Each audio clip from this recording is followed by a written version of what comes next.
Sirens tore through the ship, and my heart slammed against my ribs before I even understood why. Red light washed over every wall. Voices screamed through the comm, in a language I had spent months learning, and even without full fluency, I understood one word clearly: breach. I was Daniel Hartley, the only human aboard the Crintal survey vessel Ashen Wake, and in that first frozen second, I thought we were under attack. Containment breach, level 7, the ship's commander shouted through the comm, her voice sharp with a fear I had never heard from her before. All non-essential crew, evacuate to the pods now. I stood frozen in the mess hall as Crintal crew members rushed past me. They moved on 4 legs, fast and low, their long bodies flowing around corners like water, finding the quickest path away from danger. Their skin shimmered pale blue under the emergency lights, and their eyes, all 3 of them on each face, were wide with a terror that made my stomach drop. I grabbed the nearest crew member, a young engineer named Petra Voss, who had taught me half the Crintal alphabet over shared meals. "What is it?" I asked. "What's loose?" Her voice trembled. "Something got into the cargo hold. Motion sensors caught it 20 minutes ago.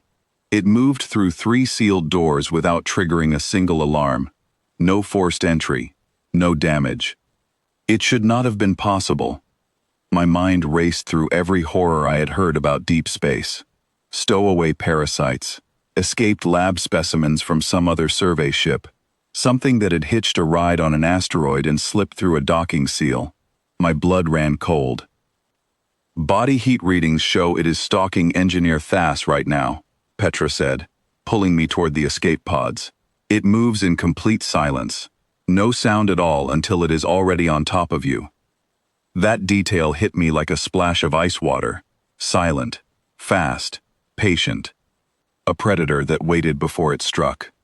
I let her pull me halfway down the corridor before something clicked in the back of my mind, a small nagging thought that refused to let go. 3 sealed doors, no forced entry. Small enough to pass through gaps most creatures could not fit through. Quiet enough to vanish from sensors between scans. I stopped walking. "Wait," I said. "I need to see the footage." Petra stared at me like I had lost my mind. "Daniel, there is a predator loose on this ship. We need to reach the pods. Just give me 2 minutes. If I am wrong, I will be right behind you." She hesitated, torn between protocol and whatever trust 3 months of shared meals had built between us. Finally she nodded and led me to the nearest security terminal, instead of the pods, muttering something about stubborn humans under her breath. My hands shook as I pulled up the cargo hold feed. The image flickered, grainy in the low emergency lighting, showing stacked supply crates and dark shadows between them. Something small moved between the crates, quick and low, tail flicking with sharp, precise motion. My heart pounded so hard I could hear it in my ears. Then the shape crept into a patch of light, and every muscle in my body that had been braced for disaster suddenly went loose with disbelief.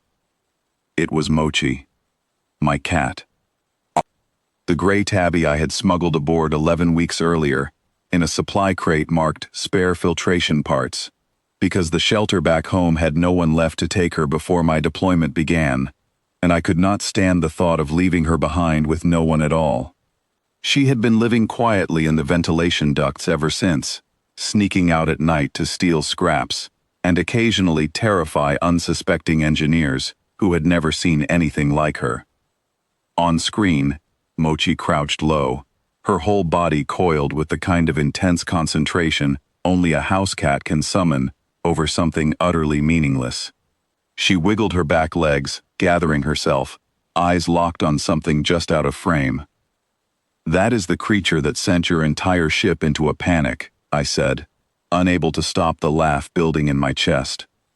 Petra leaned closer to the screen, 3 eyes narrowing. "That small thing? Our sensors marked it as a level 4 threat. The readings showed elevated body temperature, rapid heartbeat, and predatory stalking behavior. She is stalking someone's shoelace, or maybe a bug. I promise you, That is not a threat to anyone on this ship. Before Petra could respond, the feed showed Mochi launching herself sideways with total commitment, landing squarely on the tail of Engineer Thas, who had been crouched nearby checking a supply manifest. He shot straight up into the air, with a sound that seemed impossible for something his size to make, a high, sharp cry that echoed down the corridor and straight into the ship's audio pickups. I laughed so hard, I had to grip the console to stay upright. Petra stared at the screen, then at me, then back at the screen, her expression caught somewhere between confusion and disbelief. "You find this amusing," she said slowly. "The entire crew is currently sealed inside escape pods." "I am sorry," I said, still laughing, wiping my eyes. "I really am. But that is my cat. She is harmless. Well, mostly harmless. She once knocked a cup off my desk just to watch it fall. It took nearly half an hour to convince Commander Raina Voss, no relation to Petra despite the shared surname, that the terrifying beast loose on her ship posed no danger to anyone taller than a supply crate. The commander stood in the corridor outside the cargo hold, her long frame rigid with a mixture of caution and lingering suspicion, watching through a window as I crouched down and called Mochi's name. She trotted over immediately, tail held high, and rubbed against my leg like nothing unusual had happened at all. I scooped her up, and she settled into my arms with a low, rumbling purr that seemed to vibrate through the sudden silence of the corridor. The commander stared at the sound with open alarm. "It is making a strange noise. Is it in distress?" "No," I said, smiling. "That means she is happy. It is called purring." "Purring," the commander repeated carefully, testing the unfamiliar word. The ship's chief science officer, a sharp-eyed Krintal named Doran Ilso, insisted on running a full biological scan before anyone would agree the crisis was truly over. I stood beside the scanning table while Mochi sat calmly, apparently unbothered by the strange instruments hovering around her, more interested in batting at a loose cable dangling nearby. Doran studied the results for a long, quiet moment, his expression shifting from caution to something closer to genuine astonishment. "This creature has a muscle-to-mass ratio comparable to our fastest predators," he said. "Retractable claws capable of gripping nearly any surface. Night vision, several times more sensitive than our own. A sprint speed that would outmatch most of our security units over short distances. She once got frightened by a cucumber I left on the kitchen floor," I said. "Ran straight into a wall trying to escape it." Doran blinked all three eyes at me, clearly struggling to reconcile the readings with the small creature currently attempting to chew on his instrument cable. "You are telling me your species keeps this as a companion, willingly, inside your homes?" "Millions of us do. She sleeps on my chest most nights. Sometimes she sits on my keyboard while I am trying to work, like she owns the whole desk."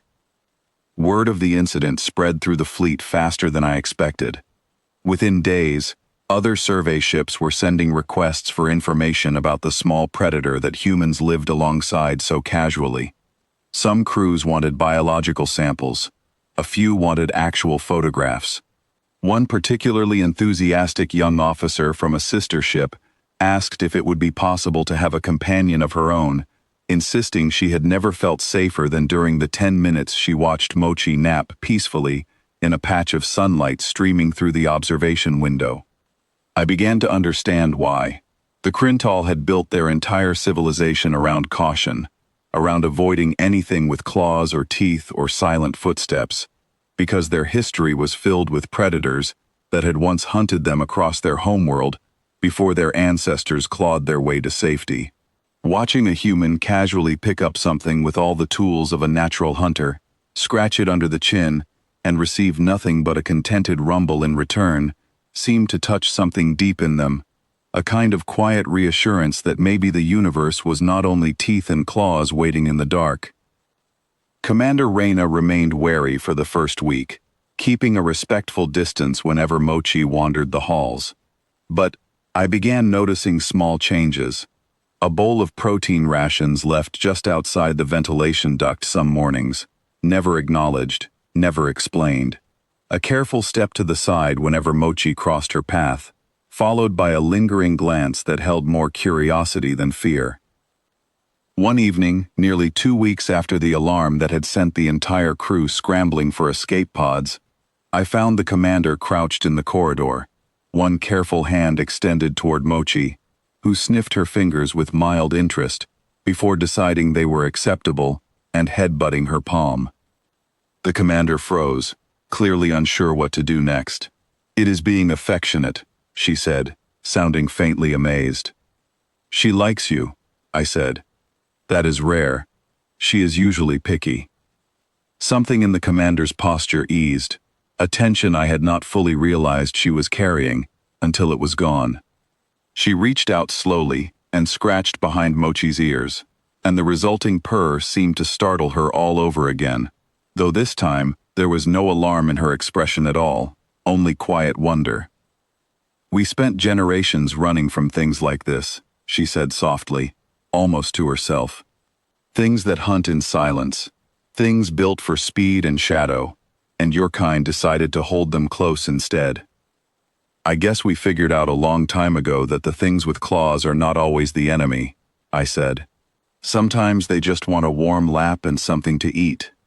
The commander said nothing for a long moment, watching Mochi stretch out fully against the corridor floor, utterly relaxed, utterly unaware of the panic she had caused only 2 weeks earlier. Then she smiled, an expression I had rarely seen on a Crintal face, and it struck me as one of the most human things I had witnessed since leaving Earth. Humans never became the dominant species on our world by being the biggest or the strongest creatures walking it. We managed it by looking something with sharp claws and sharper instincts directly in the eye, and deciding, against every reasonable fear, that it deserved a place beside us. Mochi never did learn to fear the cucumber that had once terrified her back home, but somewhere far from Earth, on a ship full of a species that had spent generations fleeing anything with teeth, she taught an entire crew that not every predator needed to be feared. Sometimes it just needed a name, a warm place to sleep, and someone willing to trust it.